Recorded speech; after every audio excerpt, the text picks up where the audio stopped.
Your brother, he's hurt bad. There is no vampire menace. You promised me something, brother. Kill them all. Hello everybody, welcome back to Screenstars and welcome to another of my misunderstood movie reviews. Today I'm taking a look at what I believe to be a misunderstood movie, 2011's Priest.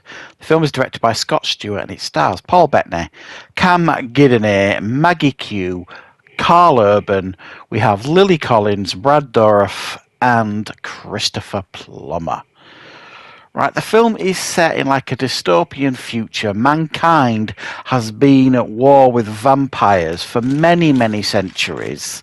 Eventually, with the world kind of in ruins, there came what you could describe as a truce between the vampires and the humans.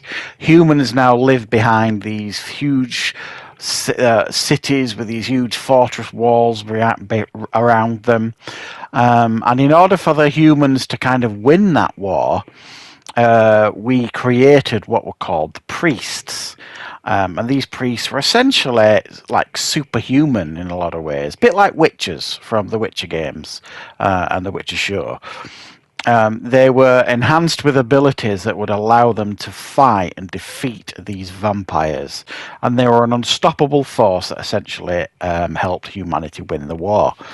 However, it is now set in the future. The priests are no longer needed. They've been given like menial tasks to do. The war's long over. However, there is a vampire attack. And Paul Bettany's brother is attacked and his family. His daughter is kidnapped by some vampires and he has to set out into the wasteland with Hicks, played by Cam Gidderney, in order to track her down. Right, what are my thoughts on Priest? Well, I remember being quite excited about seeing this when it came out. I like vampire movies, generally speaking, and this one had like a real like sci-fi, like post-apocalyptic vibe to it, and it just looked pretty cool. I remember really enjoying the trailers, and I remember going to the cinema, and despite a bit of dodgy CGI here and there, I really enjoyed this for the most part. I thought it was a pretty well-made film. Now, just a few weeks ago, I reviewed another misunderstood movie that I thought Paul Bettany made just a year previous to this, I think it was, Legion. I really enjoyed that film as well, and that didn't do particularly well, and neither did this. This was another one that kind of missed the mark at the box office, got lukewarm reviews, and kind of fell by the wayside. And that's why I do these reviews, the misunderstood movie reviews, in order to shine the light on a film that maybe you saw and disregarded, or maybe you completely missed it because of the lukewarm reviews or the lower box office. But I'm here to tell you that this is actually definitely worth checking out. It starts off brilliantly because it's got like this animated first 5 minutes of the film. And the reason they did it animated, interestingly, was because they didn't want to waste budget on doing like a live action telling of the tale at the beginning, and basically, so the animation, which I think is done brilliantly, tells the story of this war between mankind and vampires, and it really does kind of set the scene really, really well. So you kind of know where you start you know where you are when this film starts in regards to where humanity is and where vampires stand in this, this new world sort of thing. So the world building here, I think, is done particularly well, and these priests definitely come across as being like these really badass warriors. And Paul Bettany's character, who is simply called Priest in this, does a brilliant job of kind of portraying that. He balances it between this calmness coupled with, real badass abilities, and you get to see that numerous times in the film. But also you get another little twist here, because at the beginning of the film as well, you get to see that he was battling vampires with his best friend, played by Carl Urban. And Carl Urban was basically taken by the vampires, and Paul Bettany assumed he was dead. But in actual fact, and this isn't a spoiler because you get to see this very, very quickly in the film, he has been turned, if you like, by one of the vampire queens, and it's turned him into like this superhuman vampire, and he's on a mission, if you like, to invade one of the big cities and populate it with vampires. And so he's got to stop him, basically, Paul Bettany's character, and Cam Gidderney and Maggie Q, who is another priest that kind of tags along to help out as well.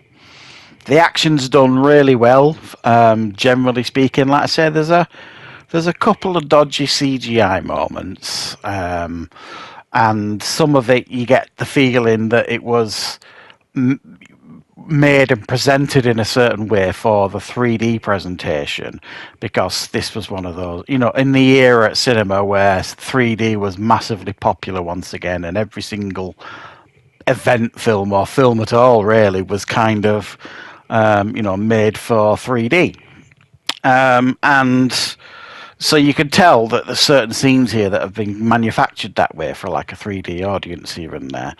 But it still translates well, and the action's well done. I will say that by the end, it all gets a bit Mad Max for me. There's like a runaway train that they're chasing on different vehicles, and there's fights on top of the train, fights in the train, underneath the train, that kind of stuff. And it kind of... the first 3/4 of the film does a good job of like structuring the film and setting the film up, and good world building and all this kind of stuff, some nice action set pieces, and it's almost like it felt like they were rushing to get to the end almost. I don't know if they were running out of budget or what, I've no idea, but like I say, it just, for me, it felt like it lost its identity a little bit by the end. And the confrontation between Paul Bettany's priest and Carl Urban's Black Hat, as he's called in this, I suppose I remember when I watched this at the cinema feeling underwhelmed by that final battle. And I have to say, after watching it again, I still have that same thought. It feels a little bit underwhelming, the final confrontation between them. But for me, I think it's a shame that this didn't do better than it did, because it almost like sets up a sequel at the end, because he kind of, nobody believes in the city, like the church, who are in charge of the priests. Nobody believes that these vampires are back. They're completely burying their head in the sand. And even when he goes back after and proves to them that the vampires are back, they still won't have it. So he has no choice, if you like, to head off into the wasteland, a la Mad Max-like, and try and deal with this vampire threat on his own, or with Maggie Q's character and some of the others, priests as well. So I would have liked to have seen another one, if I'm honest. Obviously, we're never going to get that now, which I do think is a shame, because I genuinely think this is a solid action horror sci-fi film, I suppose. It's got a lot of elements going for it. It's got some good pacing, some good effects, some good action, and a pretty cool story as well. So yeah, if you've never seen Priest, I would definitely recommend you check it out. And if you haven't seen it for a while, maybe give it another watch as well. So thanks for checking out this misunderstood movie review, guys. I will, of course, be back with plenty more reviews and content on the channel very, very soon.